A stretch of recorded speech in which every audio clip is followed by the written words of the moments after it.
अग्नि समाधि कहानी। मुंशी प्रेमचंद। साधु संतों के सत्संग से बुरे भी अच्छे हो जाते हैं, किंतु प्रयाग का दुर्भाग्य था कि उस पर सत्संग का उल्टा ही असर हुआ। उसे गांजे, चरस और भांग का चस्का पड़ गया, जिसका फल यह हुआ कि एक मेहनती, उद्यमशील युवक आलस्य का उपासक बन बैठा। जीवन संग्राम में यह आनंद कहाँ। किसी वट वृक्ष के नीचे धूनी जल रही है, एक जटाधारी महात्मा विराज रहे हैं, भक्तजन उन्हें घेरे बैठे हुए हैं और तिल तिल पर चरस के दम लग रहे हैं। बीच बीच में भजन भी हो जाते हैं। मजूरी धातुरी में यह स्वर्ग सुख कहाँ। चिलम भरना प्रयाग का काम था। भक्तों को परलोक में पुण्य फल की आशा थी, प्रयाग को तत्काल फल मिलता था। चिलमों पर पहला हक उसी का होता था। महात्माओं के श्रीमुख से भगवत चर्चा सुनते हुए वह आनंद से विह्वल हो उठता था, उस पर आत्मस्मृति सी छा जाती थी। वह सौरभ, संगीत और प्रकाश से भरे हुए एक दूसरे ही संसार में पहुंच जाता था। इसलिए जब उसकी स्त्री रुक्मिन रात के 10-11 बज जाने पर उसे बुलाने आती, तो प्रयाग को प्रत्यक्ष क्रूर अनुभव होता। संसार उसे कांटों से भरा हुआ जंगल सा दिखता, विशेषत जब घर आने पर उसे मालूम होता कि अभी चूल्हा नहीं जला और चने चबेने की कुछ फिक्र करनी है। वह जाति का भर था, गांव की चौकीदारी उसकी मीरास थी, 2 रुपये और कुछ आने वेतन मिलता था। वर्दी और साफा मुफ्त। काम था सप्ताह में 1 दिन थाने जाना, वहां अफसरों के द्वार पर झाड़ू लगाना, अस्तबल साफ करना, लकड़ी चीरना। प्रयाग रक्त के घूंट कर ये काम करता, क्योंकि अवज्ञा शारीरिक और आर्थिक दोनों ही दृष्टि से महंगी पड़ती थी। आंसू यूं पूछते थे कि चौकीदारी में यदि कोई काम था तो इतना ही, और महीने में 4 दिन के लिए 2 रुपये और कुछ आने कम न थे। फिर गांव में भी अगर बड़े आदमियों पर नहीं तो नीचों पर रोब था। वेतन पेंशन थी, और जब से महात्माओं का संपर्क हुआ वह प्रयाग की जेब खर्च की मद में आ गई। अतएव जीविका का प्रश्न दिनों दिन चिंतोत्पादक रूप धारण करने लगा। इन सत्संगों के पहले यह दंपति गांव में मजदूरी करता था। रुक्मिन लकड़ियां तोड़कर बाजार ले जाते, प्रयाग कभी आरा चलाता, कभी हल जोतता, कभी पुर हाँकता। जो काम सामने आ जाए उसमें जुट जाता था। हंसमुख, श्रमशील, विनोदी, निर्द्वंद्व आदमी था, और ऐसा आदमी कभी भूखों नहीं मरता। उस पर नम्र इतना कि किसी काम के लिए नहीं न करता। किसी ने कुछ कहा और वह अच्छा भैया कहकर दौड़ा, इसलिए उसका गांव में मान था। इसी की बदौलत निरुद्यम होने पर भी 2-3 साल उसे अधिक कष्ट न हुआ। दोनों जून की तो बात ही क्या, जब महतो को यह रिद्धि न प्राप्त थी, जिनके द्वार पर बैलों की 3-3 जोड़ियां बंधाती थी, तो प्रयाग किस गिनती में था। हाँ, 1 जून की दाल रोटी में संदेह न था, परंतु अब यह समस्या दिन पर दिन विषमतर होती जाती थी। उस पर विपत्ति यह थी कि रुक्मिन भी अब किसी कारण से उसकी पतिप्रायण, उतनी सेवाशील, उतनी तत्पर न थी। नहीं, उतनी प्रगल्भता और वाचालता में आश्चर्यजनक विकास होता जाता था। अतः प्रयाग को किसी ऐसी सिद्धि की आवश्यकता थी जो उसे जीविका की चिंता से मुक्त कर दे और वह निश्चिंत होकर भगवत भजन और साधु सेवा में प्रवृत्ता हो जाए। एक दिन रुक्मिन बाजार में लकड़ियां बेचकर लौटी, तो प्रयाग ने कहा, ला कुछ पैसे मुझे दे, दम लगाऊं। रुक्मिन ने मुंह फेर कर कहा, दम लगाने की ऐसी चाट है तो काम क्यों नहीं करते? क्या आजकल कोई बाबा नहीं है, जाकर चिलम भरो। प्रयाग ने त्योरी चढ़ाकर कहा, भला चाहती है तो पैसे दे, नहीं तो इस तरह तंग करेगी तो एक दिन कहीं चला जाऊंगा, तब रोएगी। रुक्मिन अंगूठा दिखाकर बोली, रोए मेरी बला, तुम रहते ही हो तो कौन सोने का कौरखिला देते हो। अब भी छाती फाड़ती हूँ, तब भी छाती फाड़ूंगी, तो अब यही फैसला है। हाँ, कह तो दिया, मेरे पास पैसे नहीं हैं। गहने बनवाने के लिए पैसे हैं और मैं 4 पैसे मांगता हूँ तो यो जवाब देती है। रुक्मिन तिनक कर बोली, गहने बनवाती हूँ तो तुम्हारी छाती क्यों फटती है? तुमने तो पीतल का छल्ला भी नहीं बनवाया, या इतना भी नहीं देखा जाता। प्रयाग उस दिन घर न आया। रात के 9 बज गए, तब रुक्मिन ने किवाड़ बंद कर लिए। समझी, गांव में कहीं छिपा बैठा होगा, समझता होगा मुझे मनाने आएगी, मेरी बला जाती है। जब दूसरे दिन भी प्रयाग न आया तो रुक्मिन को चिंता हुई। गांव भर छान आई, चिड़िया किसी भी डाल पर न मिली। उस दिन उसने रसोई नहीं बनाई, रात को लेटी भी तो बहुत देर तक आंखें न लगी। शंका हो रही थी, प्रयाग सचमुच तो विरक्त नहीं हो गया।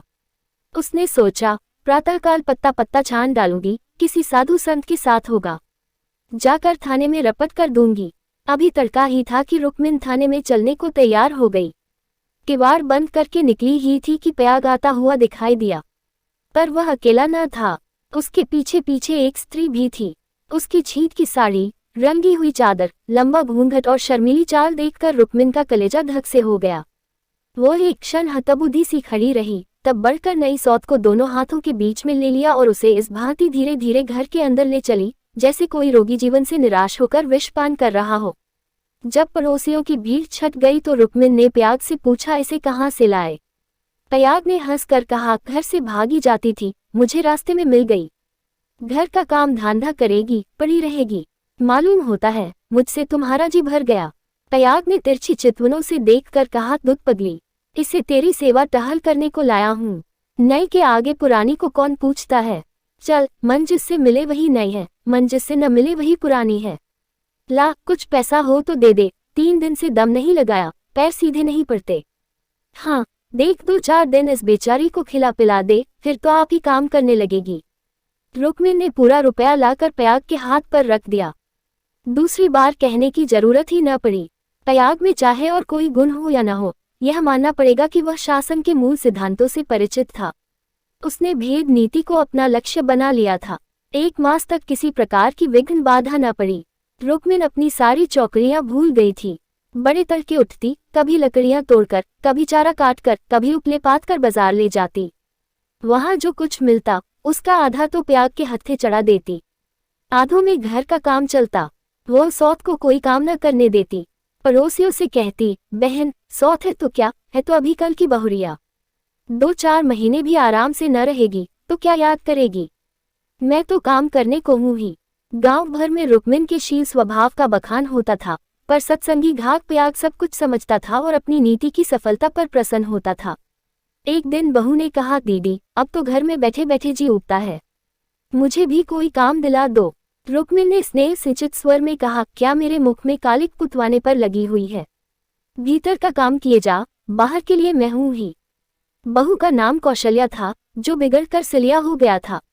इस वक्त सिलिया ने कुछ जवाब न दिया, लेकिन वह लौंडियों की दशा अब उसके लिए असह्य हो गई थी। वह दिन भर घर का काम करते करते मरे, कोई नहीं पूछता। रुक्मिन बाहर से 4 पैसे लाती है तो घर की मालकिन बनी हुई है। अब सिलिया भी मजूरी करेगी और मालकिन का घमंड तोड़ देगी। पयाग पैसों का यार है, यह बात उससे अब छिपी न थी। जब रुक्मिन चारा लेकर बाजार चली गई तो उसने घर की टट्टी लगाई और गांव का रंग ढंग देखने के लिए निकल पड़ी।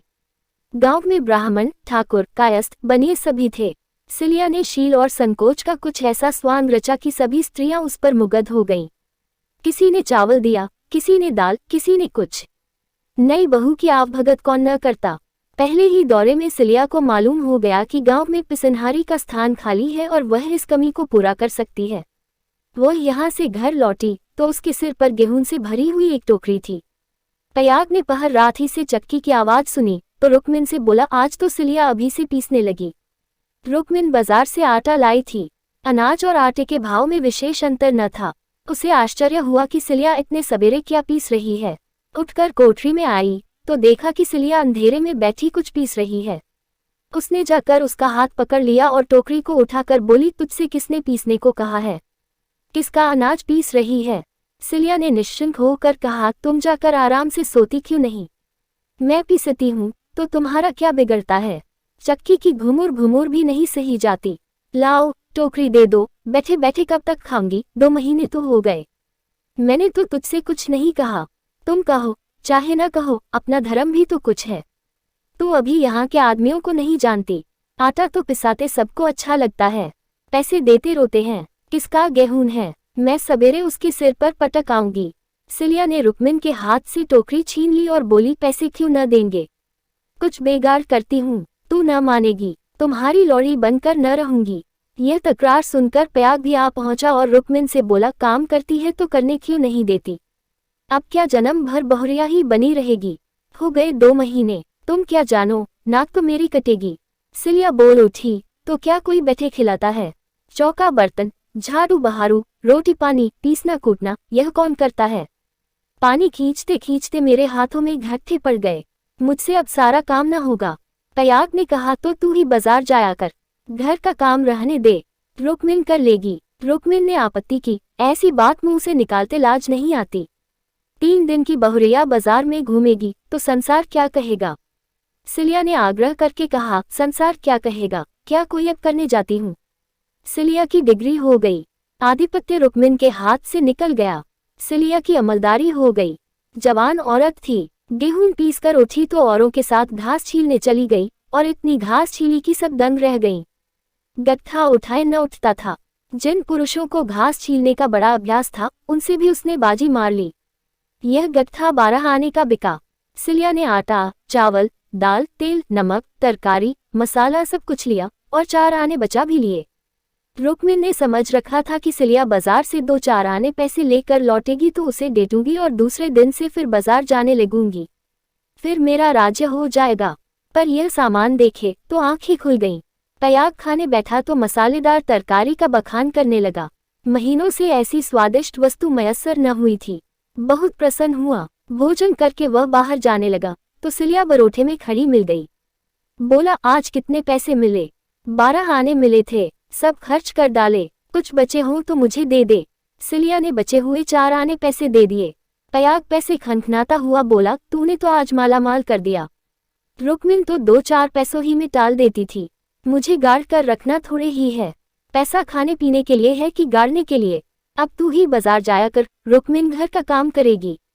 रुक्मिन और सिलिया में संग्राम छिड़ गया। सिलिया पयाग पर अपना आधिपत्य जमाए रखने के लिए जान तोड़कर परिश्रम करती। पहर रात ही से उसकी चक्की की आवाज कानों में आने लगती। दिन निकलते ही घास लाने चली जाती और जरा देर सुस्ताकर बाजार की राह लेती। वहां से लौटकर भी वह बेकार न बैठती, कभी सन काटती, कभी लकड़ियां तोड़ती। रुक्मिन उसके प्रबंध में बराबर ऐब निकालती और जब अवसर मिलता तो गोबर बटोर कर उपले पाथती और गांव में बेचती। पयाग के दोनों हाथों में लड्डू थे। स्त्रियां उसे अधिक से अधिक पैसे देने और स्नेह का अधिकांश देकर अपने अधिकार में लाने का प्रयत्न करती रहती, पर सिलिया ने कुछ ऐसी दृढ़ता से आसन जमा लिया था कि किसी तरह हिलाई न हिलती थी। यहाँ तक कि एक दिन दोनों प्रतियोगियों में खुल्लम खुल्ला ठन गई। एक दिन सिलिया घास लेकर लौटी तो पसीने से तर थी। फागुन का महीना था, धूप तेज थी। उसने सोचा, नहाकर तब बाजार जाऊंगी। घास द्वार पर ही रखकर वह तालाब में नहाने चली गई। रुक्मिन ने थोड़ी सी घास निकालकर पड़ोसन के घर में छिपा दी और गट्ठे को ढीला करके बराबर कर दिया। सिलिया नहाकर लौटी तो घास कम मालूम हुई। रुक्मिन से पूछा, उसने कहा, मैं नहीं जानती। सिलिया ने गालियां देनी शुरू की, जिसने मेरी घास छुई हो उसकी देह में कीड़े पड़े, उसके बाप और भाई मर जाएं, उसकी आंखें फूट जाएं। रुक्मिन कुछ देर तक तो जबत किए बैठी रही, आखिर खून में उबाल आ ही गया। झल्ला कर उठी और सिलिया के 2-3 तमाचे लगा दिए। सिलिया छाती पीट पीट कर रोने लगी। सारा मोहल्ला जमा हो गया। सिलिया की सुबुद्धि और कार्यशीलता सभी की आंखों में खटकती थी। वह सबसे अधिक घास क्यों छीलती है, सबसे ज्यादा लकड़ियां क्यों लाती है, इतने सवेरे क्यों उठती है, इतने पैसे क्यों लाती है, इन कारणों ने उसे पड़ोसियों की सहानुभूति से वंचित कर दिया था। सब उसी को बुरा भला कहने लगी। मुट्ठी भर घास के लिए इतना उधम मचा डाला, इतनी घास तो आदमी झाड़ कर फेंक देता है। घास न हुई, सोना हुआ। तुझे तो सोचना चाहिए था कि अगर किसी ने ले ही लिया तो है तो गांव घर ही का, बाहर का कोई चोर तो आया नहीं। तूने इतनी गालियां दी तो किसको दी? पड़ोसियों ही को तो। संयोग से उस दिन पयाग थाने गया हुआ था। शाम को थका मांदा लौटा तो सिलिया से बोला, ला कुछ पैसे दे दे तो दम लगाऊं, थक कर चूर हो गया हूं। सिलिया उसे देखते ही हाय हाय करके रोने लगी। पयाग ने घबरा कर पूछा, क्या हुआ, क्यों रोती है? कहीं गमी तो नहीं हो गई? नहर से कोई आदमी तो नहीं आया? अब इस घर में मेरा रहना न होगा, अपने घर जाऊंगी। अरे कुछ मुंह से तो बोल, हुआ क्या? गांव में किसी ने गाली दी है? किसने गाली दी है? घर फूंक दून, उसका चालान करवा दून। सिलिया ने रो रो कर सारी कथा कह सुनाई। पयाग पर आज थाने में खूब मार पड़ी थी, झल्लाया हुआ था। वो कथा सुनी तो देह में आग लग गई। रुक्मिन पानी भरने गई थी।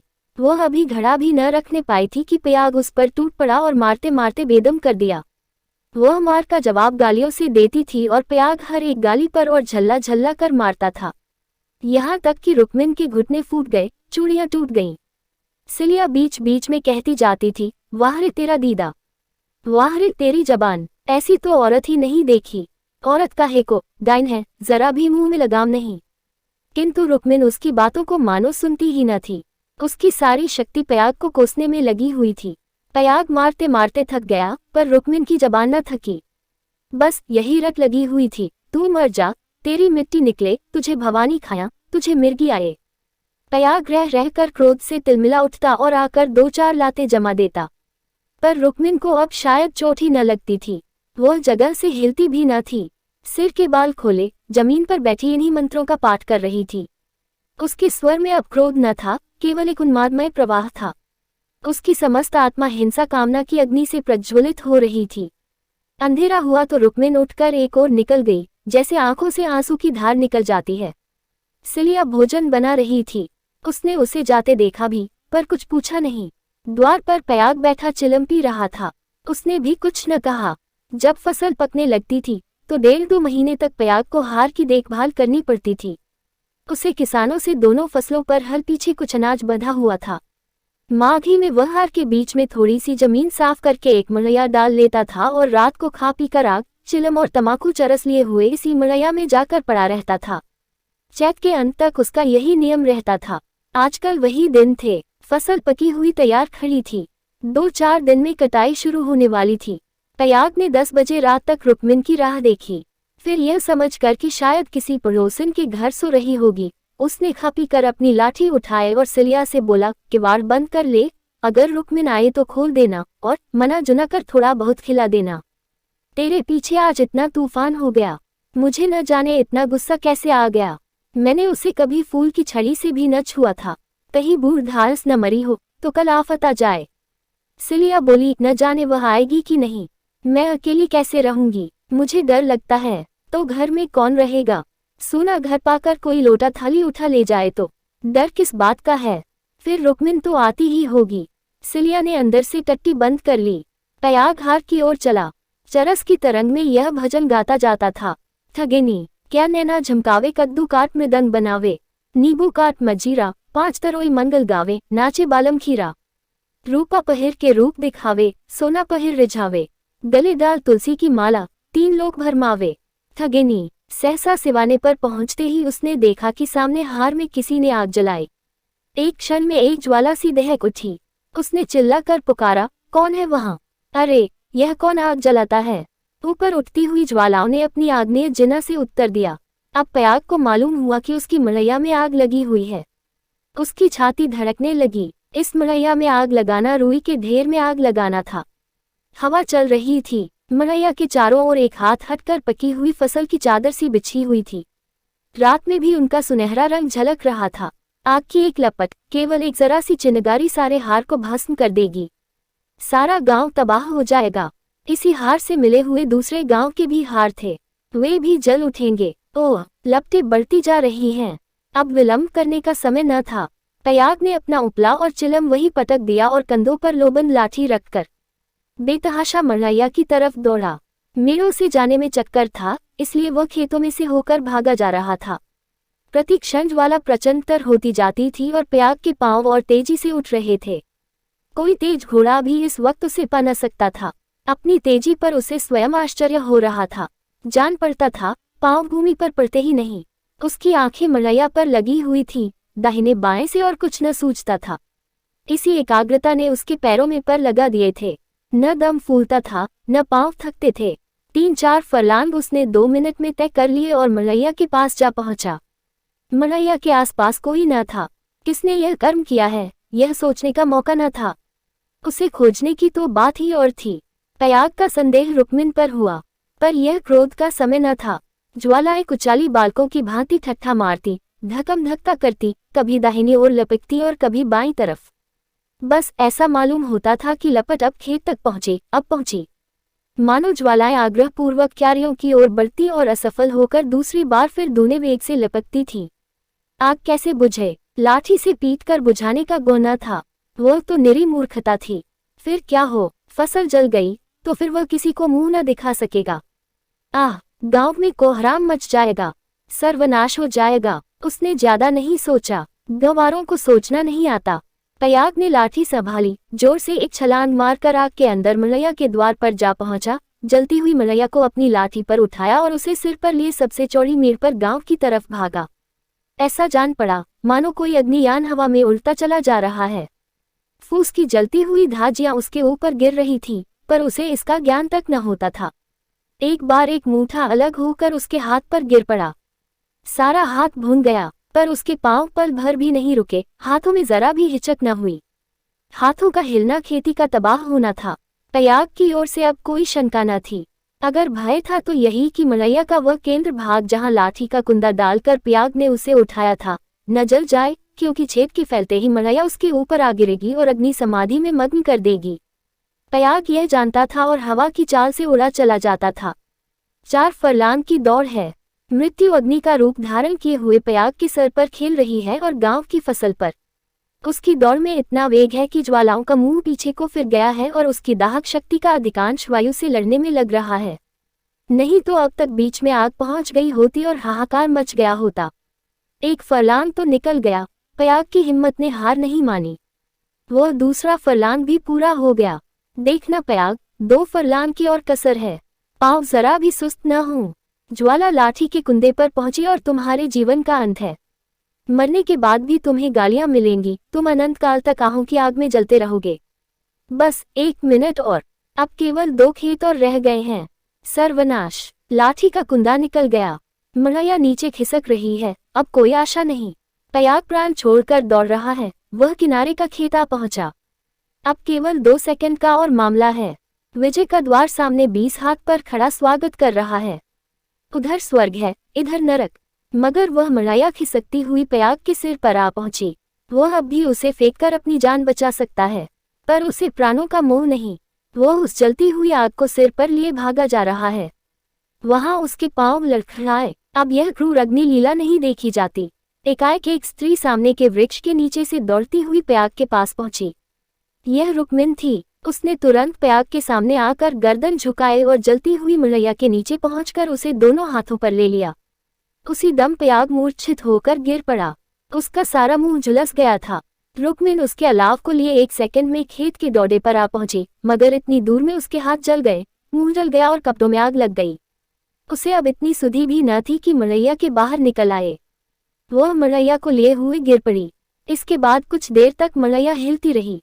रुक्मिन हाथ पांव फेंकती रही, फिर अग्नि ने उसे निगल लिया। रुक्मिन ने अग्नि समाधि ले ली। कुछ देर के बाद पयाग को होश आया। सारी देह जल रही थी। उसने देखा, वृक्ष के नीचे फूस की लाल आग चमक रही है। उठकर दौड़ा और पैर से आग को हटा दिया। नीचे रुक्मिन की अधाजली लाश पड़ी हुई थी। उसने बैठकर दोनों हाथों से मुंह ढांप लिया और रोने लगा। प्रातःकाल गांव के लोग पयाग को उठाकर उसके घर ले गए। 1 सप्ताह तक उसका इलाज होता रहा, पर बचा नहीं। कुछ तो आग ने जलाया था, जो कुछ कसर थी वो शोकाग्नि ने पूरी कर दी।